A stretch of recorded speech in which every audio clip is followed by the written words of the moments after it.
So he's going to talk about all kinds of fun things. You ladies and gentlemen, hear me back there? Good to go? So one thing I like to discuss, I've written a couple notes. Oh, okay, we're not going to use our notes. And that's kind of how business is right there, gang.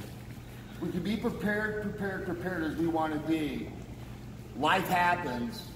You lose your notes, you lose your focus, and you still must carry on. You know, as veterans, we are in fact uniquely positioned, more so than I'd say civilians are, at knowing what greatness is. You know, the Army had Audie Murphy, the Navy had Willie Williams, the Air Force, I believe, had, is it Dunkirk, Chief Master Sergeant Dunkirk. There are men out there, men and women out there that are true heroes and true leaders.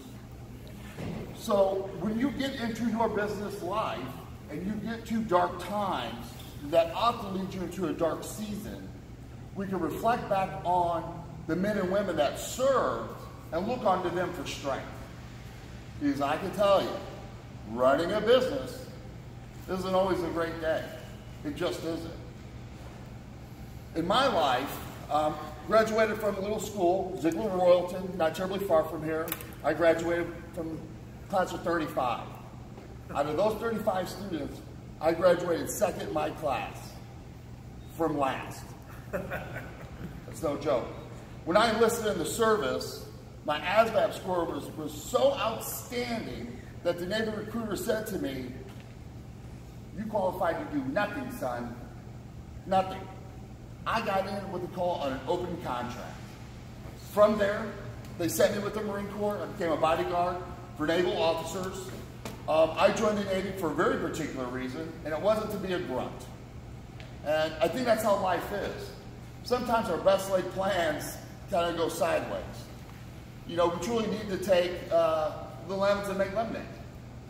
And such I did. Had a wonderful career in the service. From there, I went to SIU. I earned a degree. I was a little bit lost afterwards, so I became a police officer. Natural progression for a lot of guys in the Marine Corps that become cops. And I felt by being a police officer, I would save people and help society. That's not what I was doing at all. I was jamming people up, and it wasn't exactly who I was. I moved back home to Illinois. I intended to become an Illinois State Trooper. And as I was going through that process, I was involved in a catastrophic car accident. I was driving north on 57. I got up to Mantoon, Illinois. A young lady was texting and driving. She hit the rear quarter panel of my car. You know, the car that I paid off that day after 5 years. I went sideways across my lane, her lane. I crossed the medium. I hit a Ford F-150, striking and killing a lady. I ultimately broke my ankle, knee, femur, hip. I severed my thumb on my right hand and broke my hands. Get sent to a trauma center. At that same time, my career, as I was trying to become a trooper, at that time I was an underground coal miner. If anything was going to happen to me, it was going to happen to me in the mines. But in fact, it happened to me on my first day of vacation. You know, catastrophe doesn't always happen Monday through Friday, you know, 9 to 5. Sometimes it happens on your first day of vacation, as it did me. Well, as I was back home, pulling my life together, I get sued. In fact, it was 30% my fault for Mrs. Wood's death. Since I was at the scene, my vehicle causing her death, my wife and I were sued for the tune of $320,000. My insurance wasn't exactly correct, and my wife and I had to pay dearly, despite the fact that I was fired from my job. I had missed too many days for a non-work-related injury. Here we go. Life happens. I literally got back on my feet. I went back to the mines, and now I'm paying my bills. We're getting it back together again. My wife comes up to me one day and she says, "Hey, I think it's time to expand the family." I said, "Wait," I said, "We've got a new house, a new car, we have our son Ace. Well, what more do we need?" 9 months later, a daughter came. She's not so much asking this. No. Yeah. So as I'm headed back to work that day, I'm working at a coal mine. I had taken a couple days off for the birth of my second child. I learned from my first that, quite frankly, a dad doesn't have to be there all week. My second child and I took about 3 days off. As I was literally driving back to the mines, I had the picture of my daughter, my newborn Kennedy, little sis. I get a call from the repairman in my unit. Hey, Biggin, they're not letting us on the property. My coal mine shut down that day. We had 2 fatal accidents, and Willow Lake was shut down. My wife is literally at Carbondale Memorial Hospital, just had a C-section with our second child. My daughter's 2 days old. I am now without a career. What are you going to do? I come off this horrible car accident, get literally back on my feet. I go back into the mines just to lose it again. An interesting thing took place. Because of that car accident, and my insurance wasn't correct, I harbored this resentment, I guess you could say, toward insurance companies. And it wasn't an insurance company.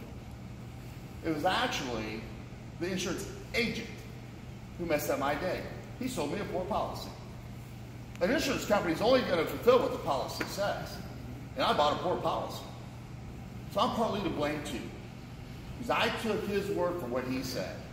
And he sold me garbage, and I accepted garbage. Because I wasn't going to ask a question. Premium sounded right, and that's what it was all about. As someone had mentioned earlier, I believe it was you, Anna, when it comes to insurance, gang, spend a couple extra bucks and get the right policy. Because it's only going to pay out what the policy says. Well, then I had an opportunity to come sell insurance for Country Financial. Country was my insurance company that I had during the car accident. They were very fair with me.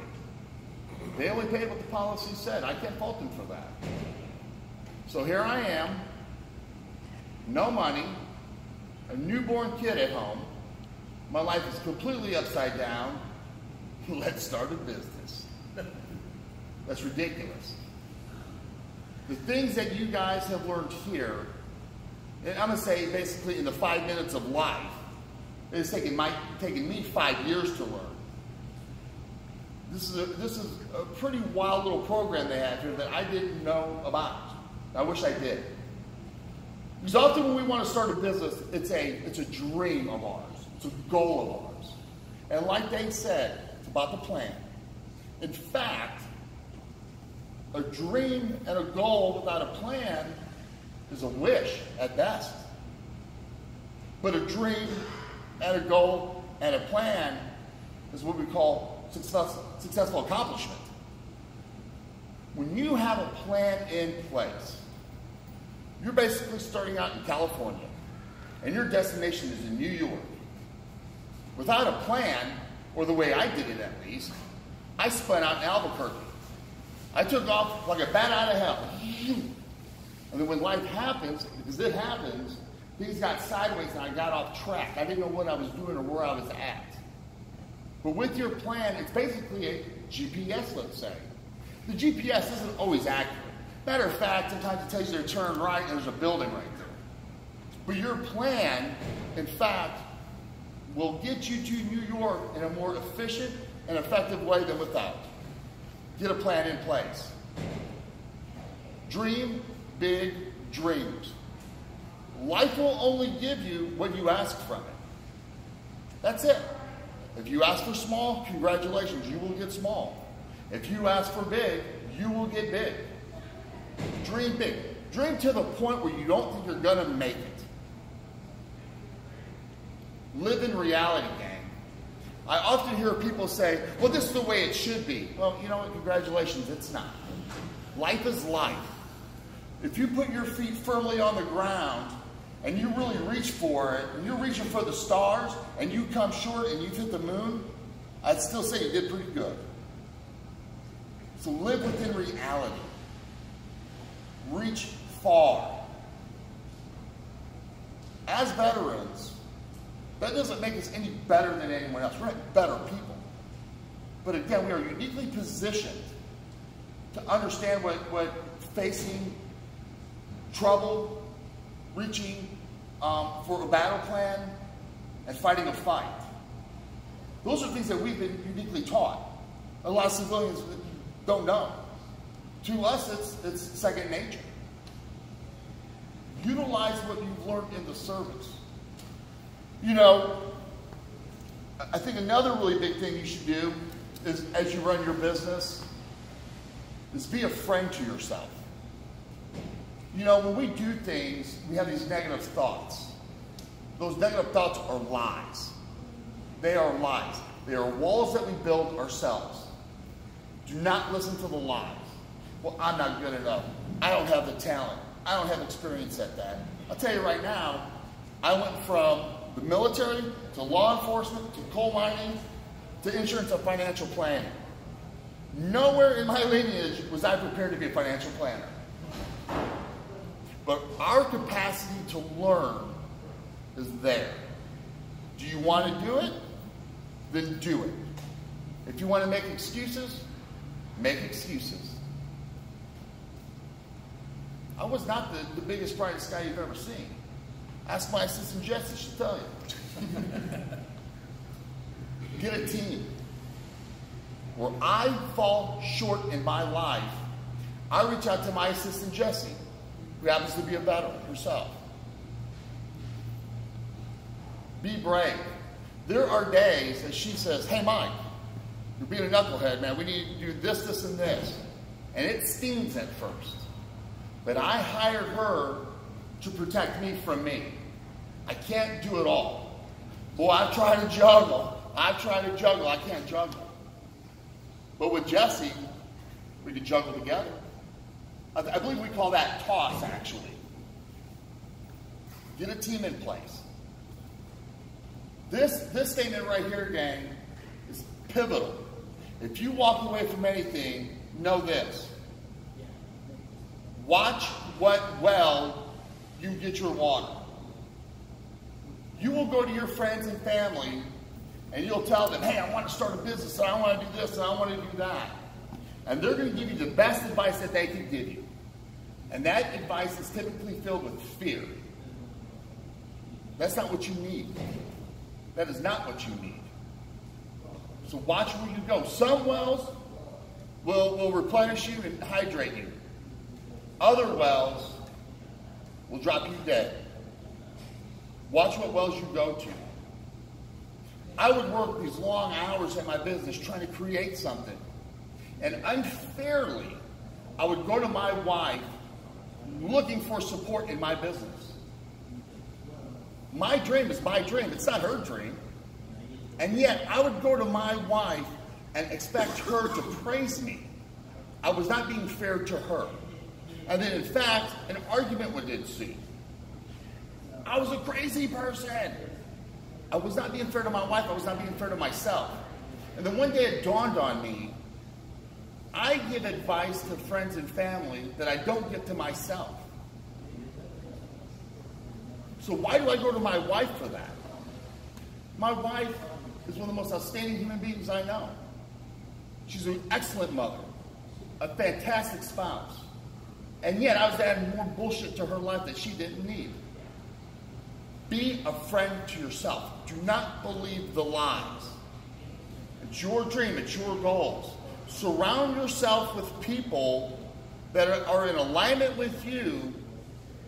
And this is where the real balance comes. But they're not yes people. My assistant Jesse is not a yes person. I come in like a bull in a china shop. I'll tear this place up. She'll say, slow it down, Mike. Bring it back, stud. Bring it back. The name of the game is not to run your business on a unicycle, like a clown, going all over the place. You want to be on a 10-speed. You want to be shifting gears. You want every turn of the pedal to be efficient and strong, so you can go further, farther, faster.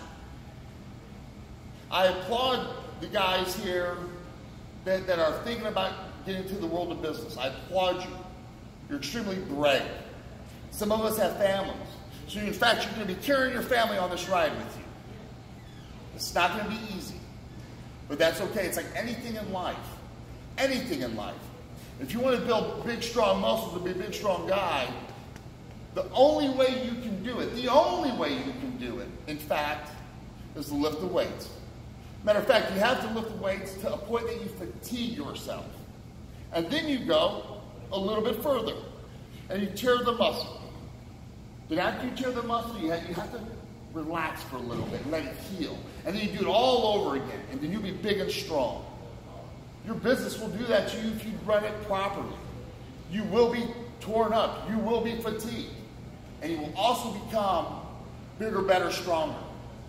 In fact, running my business has made me become a far better man than I ever have. Because I have been forced to look at myself and say, where am I being a clown? And more often than not, it was in a lot of different places. I can tell you this too. I've never made a mistake, gang. But I made a lot of poor decisions. Own what you do. Own it. Good and bad, own it. Take responsibility for it. Because I can tell you this, and I will close on this, that car accident I had was the worst event in my life. In fact, was the best event in my life. That's how crazy we are as humans. Because if it wasn't for that event right there, it would have never led into the journey here to talk in front of you guys today. Because I now have a successful business. I'm 5 years in the game. I have a lot of men and women dependent upon me to make the right decisions for them. But whereas my guy didn't involve me in the decision making, I involved my clients. We have a little bit of insurance 101.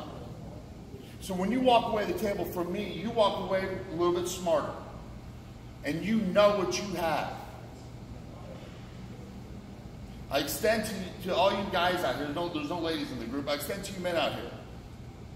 If you seriously want to run your business, and you want to move the needle of success in your life, I've got my card on the back table. I'll be more than glad to share my life with you. Because we know this. We're veterans. We're all brothers here. You talk to any Medal of Honor recipient, any Silver Star recipient, any Bronze Star recipient, they're going to tell you this. It wasn't about our country. It wasn't about our Constitution. It wasn't even about the battle plan. In fact, it was about the brother to the left and the brother to the right. And we're all still brothers here. Some of us are dark green, some of us are light green. But at the end of the day, we're brothers. We need to show each other love. We need to show each other respect.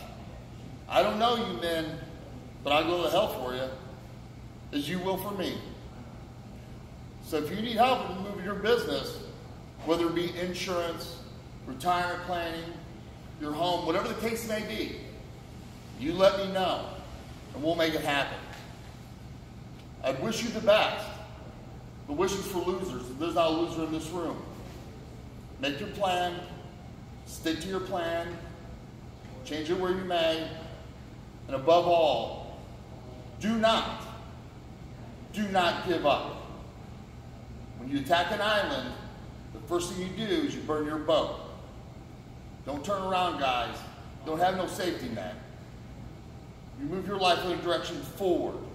And I promise you, if you honestly try and you do your best, and only you know what your best is, if you do your best, I promise you, you will not fail. It may be scary, and there may be a couple times you question yourself. You will not fail. Thank you, gentlemen.